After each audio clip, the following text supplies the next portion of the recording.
Program budgets are similar to an organizational budget, but more concise and specific.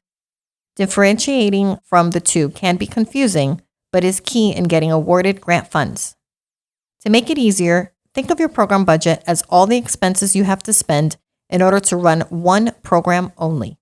For example, let's say you run a nonprofit veterinary clinic.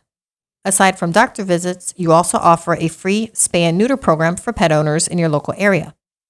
The spay and neuter program includes consultations with pet owners, the surgery itself, and aftercare.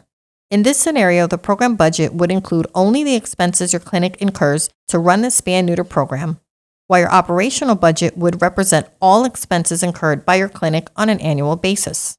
Other expenses to run your clinic that are not related to the spay and neuter program would be excluded from the program budget and instead be represented in the organizational budget.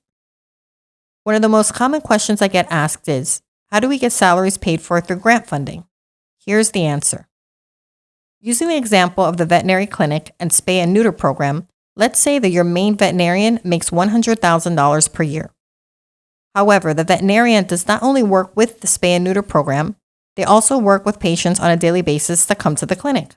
The way we would get their salary paid for would start by calculating how much time they are spending on the spay and neuter program only. Let's say that 25% of their time is spent in the spay and neuter program. This includes surgeries, doctor visits, and aftercare, meaning that the other 75% of their time is spent providing other services.